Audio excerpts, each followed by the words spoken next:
While speaking to world leaders in Davos, President Trump tried to make the case for his immigration plan. We are also securing our immigration system as a matter of both national and economic security. America is a cutting-edge economy, but our immigration system is stuck in the past. We must replace our current system of extended family chain migration with a merit-based system of admissions that selects new arrivals based on their ability to contribute to our economy, to support themselves financially, and to strengthen our country. Here to discuss syndicated talk radio host John Fredericks, a former co-chair of the Trump campaign in Virginia, and Joe Madison, Sirius XM host of the Joe Madison Show. Good evening to both of you. Good evening, Joe, the new White House immigration framework would offer a path to citizenship for nearly 2 million immigrants, but it comes with a price tag, $25 billion to build a border wall. What are your listeners saying about it? Well, and that is what everyone else is saying. I thought that Mexico was going to pay for it. That's exactly what my listeners are saying. In addition, they think the price is going to be higher because if you start talking about rounding up dreamers, which the hard right wants them to, particularly those hard righters inside the West Wing, then you might be looking at doubling that because it costs to round people up, it costs to house them or detain them, it costs to ship them. My listeners clearly are holding Donald Trump and his supporters' feet to the fire that you promised that Mexico will pay for that, and quite candidly, it's not going to happen. So listen, some people are saying that it's a mixed message from the White House, but it isn't, I mean, at least a step in the right direction for DACA recipients and people who want to see some kind of reform, Joe? Oh yes, it is a step in the right direction, and look what it cost what it's cost him. The far right has gone berserk. Right-wing talk show hosts, you have the Ann Coulters, you have the Breitbarts, you have other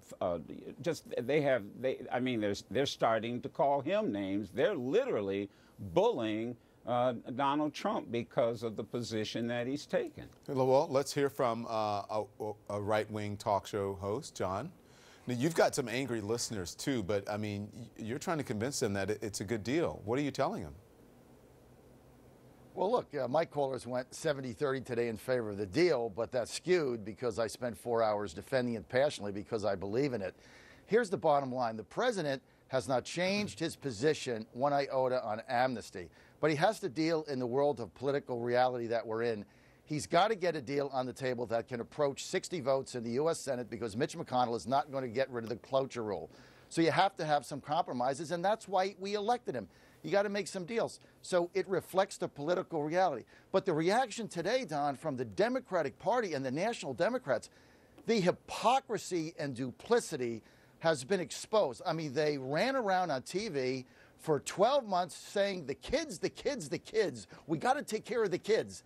And so the president says, okay, I'm going to take care of the kids. Not only am I going to give amnesty and a pathway to citizenship for 800,000, but I'm going to give another million children brought here illegally by their parents the opportunity to stay in America. And for that, I want simple, legislative, long-term immigration reform that has not been accomplished by 9 consecutive presidents who tried, starting with LBJ. So he's trying to get this deal done. But the hypocrisy of the Democrats is this.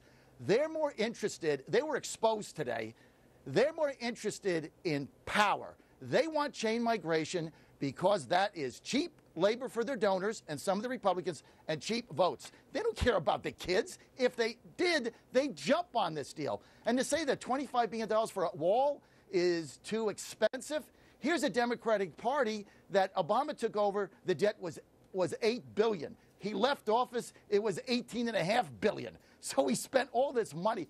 I mean, trillion. I'm sorry. Yeah, but John, we spent all this money. So now to say 20, and John, let me just finish. What you're not addressing, John, what you're not addressing is the campaign promise that the candidate made, that the American people would not pay for that. And please don't sit here and look like $25 billion is chump change. It is not chump change. I didn't say that, but I said comparing it to a $10 trillion increase in debt from the Democrats, they're complaining about it, is simply laughable. Now, let's get back to Mexico paying for it. What the president said is, John, you're going to have to do it after the break. I got to get to the break. We'll be right back. Yeah. Tariff. Back with me now is John Fredericks and Joe Madison. Joe, you wanted to respond to what John was saying? No.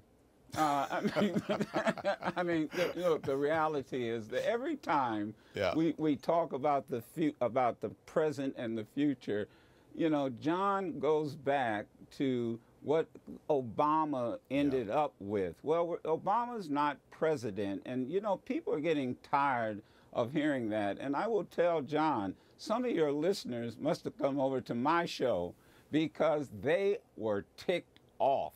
And they are starting to question whether or not this makes sense. I will say this. Did you not hear the congressman in the last segment say, you're looking at a 14th century solution in the 21st century? The wall is nothing more than an ego tribute to Donald Trump. It's simply not going to work, or at this point in time is it needed. But Donald Trump said Mexico is going to pay for the wall. And the former president of Mexico used some rather spicy language to say they're not going to pay for it. But now we're talking about $25 billion set aside in a fund for the wall, which means the American people are going to pay for the wall, Joe. That's exactly right. John? I mean, they're going to pay for it. And you know, look, if he'd have said that during the campaign, can you imagine if he said, look, supporters, $25 million, billion, $25 billion, and you guys are going to pay for the wall, he would not have gotten elected. John, I want to get, are your listeners okay with them paying for the wall themselves? Well, I think that the real argument here is when he said Mexico was going to pay for the wall, he meant that through a series of tariffs. And look, I'm a protectionist, and I'm proud of it. My question was, are your NAFTA, listeners okay with that they're going to pay for the wall themselves instead of Mexico? Because there have been no tariffs. Some of the money. He's asking for $25 billion. He's asking for $25 billion from the American people, which means the American people are going to pay for the wall. Now, if he sets tariffs on Mexico, that's why 1.8 million is Let me directly answer your question. You had 30 seconds. Let me directly answer your question. He just slapped tariffs on South Korean washing machines and Chinese solar panels. So the tariffs are coming. He just did that. He understands it better than anybody in America. It's not Mexico. As far as Trump supporters, that's coming. As far as Trump supporters, the trade-off of $25 billion with all the money that we spent, our people feel it's worth it because we have to go forward with this in order to get a structural, legislative, permanent change. You're making an excuse. You still didn't answer the question.